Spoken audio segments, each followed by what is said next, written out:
je jump un peu sur notre question. Il y a une personne qui nous a demandé des conseils pour créer une atmosphère de détente lors de l'utilisation des dilatateurs. Alors, on va vous expliquer un petit peu après ce que c'est les dilatateurs pour celles qui ne savent pas. En gros, c'est des dispositifs médicaux qui permettent d'aider à l'intromission au fur et à mesure, à la pénétration. Mais donc, du coup, j'élargis la question. Est-ce que tu as des conseils pour être dans une atmosphère pour faire ces exercices ou juste pour se regarder voilà, Mhm. donne-nous tes Ouais, tips. du coup, donc tu disais pour la détente, donc effectivement, donc pour créer un cadre qui soit du coup favorable à la détente, c'est se poser soi-même la question de quoi on a besoin, parce que toi, tu pourrais avoir besoin de quelque chose et moi de d'autres choses de complètement différents. Donc, qu'est-ce qu'on a besoin qui fait qu'on pourrait être complètement détendu? Pour certaines personnes, ça va être j'ai besoin d'être sur mon lit, j'ai besoin d'être sûr qu'il y a personne à la maison. J'ai besoin de fermer les volets ou au contraire de laisser les volets ouverts. J'ai besoin d'allumer la lumière ou de tamiser la lumière. J'ai besoin de mettre de la musique ou pas de musique. Enfin voilà, de vraiment réfléchir en fait à vous, à vos conditions de ce dont vous avez besoin.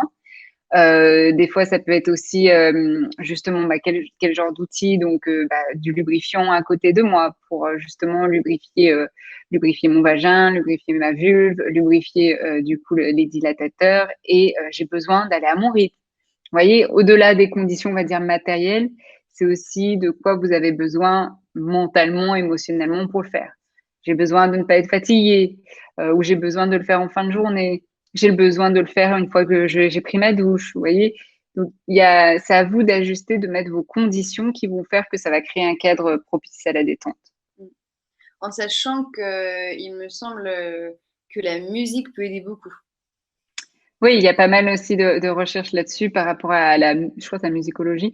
Mais certes, alors après, ça dépend des personnes, évidemment, le type de musique, mais tout ce qui est jazz, avec des fois des sons, même des bruits blancs, ça pour les enfants, ça aide vachement. Mais des bruits blancs, ça peut aider à la détente. Des fois, ça aide parce que du coup, on entend quelque chose, on est porté par la musique et on se laisse juste être dans le moment présent. Donc, donc du coup, ça peut aider en fait des fois d'avoir son attention sur quelque chose de précis. Donc là, par exemple, la musique, bah, ça permet du coup d'être dans le moment présent et d'être plus détendu. Que ce soit la musique, la respiration, il existe plein de choses, plein d'outils maintenant. Et même dans votre environnement, faites ça dans un endroit où vous vous sentez bien. C'est votre chambre, la Pas lumière. chez des amis ou alors pas chez les copains ou les copines si vous vous sentez pas bien, quoi. Si c'est chez vous, c'est chez vous. Au contraire, si c'est plutôt chez des amis où vous vous sentez mieux, bon bah why not? Mais voilà, un endroit où vous vous sentez bien. Et puis, alors, je sais pas Camille, mais je sais que moi, en tout cas, ça me rassure beaucoup quand tu te mets pas d'objectif. Tu dis, bon, bah voilà, j'aimerais bien faire ça, je vais le faire, mais si je le fais pas ce jour-là, au final, c'est pas grave, c'est pas un échec, je le ferai la prochaine. Bon, l'idée, c'est quand même d'y arriver à un moment ou à un autre. Euh, C'est pas trouver des excuses non plus, hein. voilà, pas trop des excuses, mais se laisser être indulgent, en fait, avec soi-même, être indulgente pour se dire, si j'arrive pas, c'est OK. Si je préfère faire un autre moment, c'est OK. Donc voilà, ça, Ouais. Moi, souvent, ce que je vais dire en consultation, c'est je vais donner des exercices avec évidemment une fréquence. Souvent, ce que je vais dire, c'est qu'on va exagérer au début. Donc, ça peut être intense au début, mais c'est en pratiquant justement qu'on se rend compte des choses. Je dis aussi de toujours s'écouter. Si vraiment on le sent pas, on le fait pas. Mais il faut pas que ça soit on le sent pas parce qu'on essaye de s'enfuir de quelque chose, quoi. Mm. Et que si par exemple on l'a pas fait alors qu'on devait le faire, c'est de se dire ok, je l'ai pas fait ce soir, mais je m'engage à le faire du coup demain. C'est d'avoir aussi cette responsabilité, cette autonomie dans son processus de guérison, parce qu'en fait on le voit très bien, je le vois très bien en consultation, si on loupe une fois, puis en fait on se dit bon bah c'est bon, je l'ai loupé une fois, puis je le loupe une deuxième fois, puis en fait la motivation on la perd et du coup, bah, désolé, mais il va pas se passer grand-chose en termes d'évolution si vous mettez rien en pratique. Ça, c'est sûr.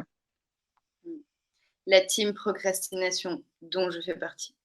Et c'est pour ça que donc un accompagnement, c'est bien d'avoir une personne qui du coup est là. Ok, alors les exercices, est-ce qu'ils ont été faits ou pas? S'ils n'ont pas été faits, évidemment, c'est pas une punition, c'est du coup de comprendre ce qui s'est passé, parce que des fois, c'était peut-être pas cet exercice-là n'était peut-être pas adapté à ce moment-là, ou alors c'était pas les bonnes conditions, ou il y a mille et une raisons. Donc on va essayer de comprendre ça et d'adapter.